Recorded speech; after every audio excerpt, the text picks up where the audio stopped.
turn, things get really tense over in Monitor World. Okay, monitors, backline, make sure lasers work. Make sure they're happy. And we'll learn about the after-work cocktail hour, roadie style. Beverages are very, very important out here. And we have very important to carry a nice bar.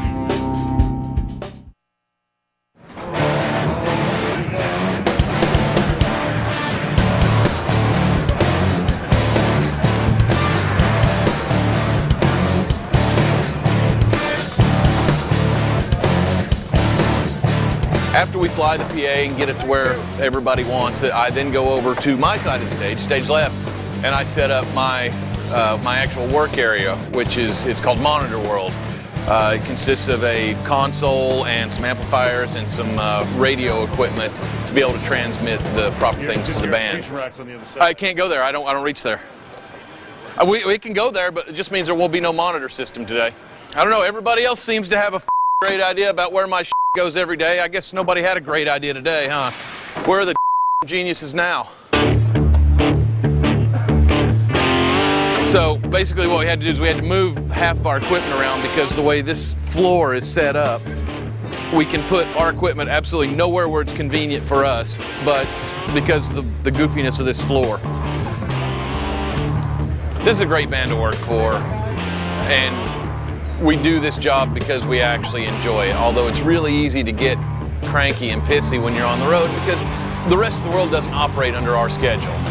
Can't with lights. Oh, Jesus. What kind of world would it be if lights actually had to consider other people, other departments having to put their stuff somewhere?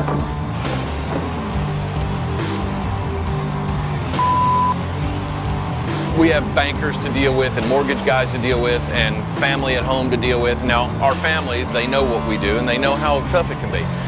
But the rest of the world does not operate on our schedule. I get a week at home and when I walk into my house, I'm going to have a stack of mail this tall. And yeah, half of it's crap, half of it's junk mail. But then again, you're going to have, the local tax assessor is coming after you. Well, he only works from Monday to Wednesday and every third Tuesday from 5:30 a.m. till 9 a.m. Well, tough I don't work then either. We're just in one of these buildings where, for some reason, I guess we're pushed back so far, I guess ticket sales were good, that where Russ and I have to set up is neither convenient to him nor myself. So, and we all get a little testy when that happens because it's always the stage left side where the backline equipment has to come on and off stage. All the access to the stage is over here, which hoses us. I don't know why I get told, oh, we can't possibly do it on the other side, but it's like, well, come on, a little help.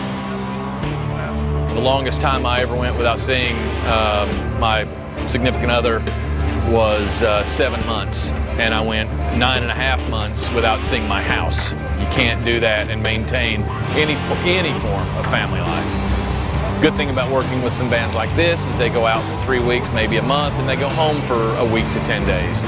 And that's, that's almost civilized. But the fact of the matter is that if I don't tour, I don't get paid. Okay, monitors, backline, make sure lasers work. Make sure they're happy.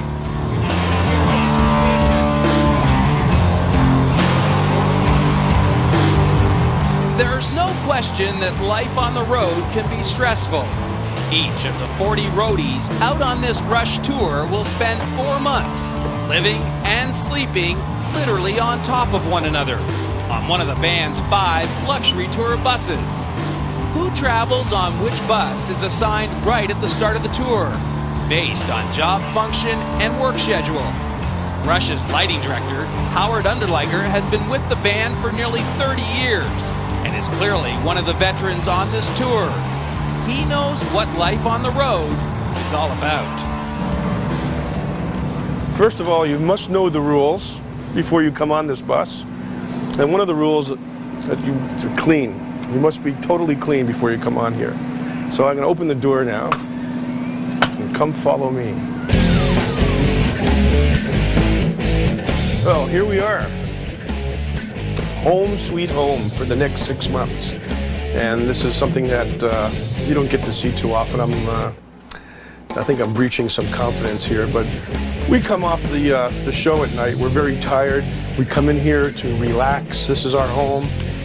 And, you know, people come home from work. They like to sit around, watch TV. So we want the modern conveniences and all the conveniences of home. And one of the things that's really, really great is television. Look at that screen. Okay? This is something that is a very important part, a satellite tracking system that we can watch satellite television while driving down the road, seeing everything we could possibly see. You know, you have your 800-900 channels of choices.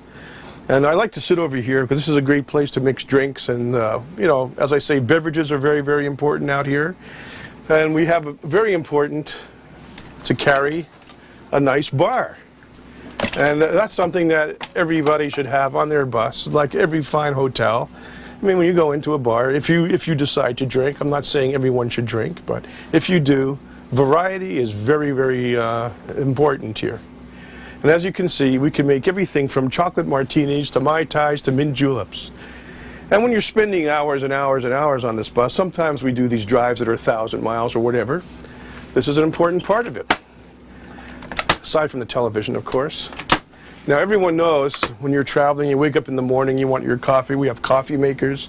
We have microwave ovens, and we have a refrigerator freezer. And look at this. You can stock it with all the delights from home. You know, not to mention, oh yes, you'll just keep your vodka in the freezer. It's very important part of this. Back here is where we sleep. Spacious. A lot of buses sleep 12 people or more. We have 7 on this tour, so we actually have what they call these berths condos because they're much higher. You can also have your own television right there. You just flip it down while you're lounging. As we walk back here to the rear lounge, this is where people go to smoke cigarettes. Here we are. This is sort of like being in Holland a little bit. This is where everybody comes to smoke, as once again there's more television screens back here.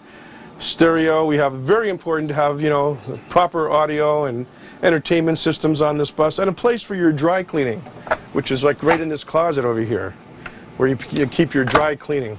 Ah, this is perfect. Okay, so make sure there's no hand wash going on. Oh, I feel so much better now. This is one of the most important places on the bus, the washroom. And we have a rule, and this rule has been, I think, goes way back many years ago, decades probably, that the only thing that you could do on the bus is basically urinate. Anything else is taboo. If it happens, you're toast. And that's one of the things that has never changed through the years. And as you can see, the washroom is amazing. It's very, very nice. We keep it clean. Well, as you can see, it's not like any ordinary bus. It's outfitted with air chairs and all sorts of heating, cooling devices and GPS units, CB radios, cell phones, and all the communications devices so you can navigate to anywhere you'd like to drive in the northern continent here. And that is how we live. And we just roll down the road at whatever speed is necessary, and we come to your city and put up our show and play. And that's basically the bus.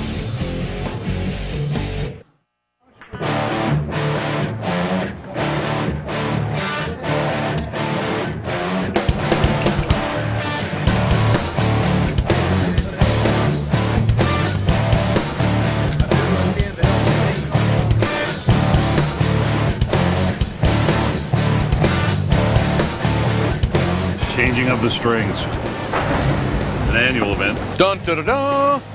And you'll notice my hometown being Toronto, we are in the ACC, the home of the Toronto Maple Leafs, but I had to wear like a real hockey team logo. Oh, Christ. Just to make sure Here we everybody in go. Toronto knows what a real hockey team's logo looks like. Here we go. Oh, You know, a team Christ. that wins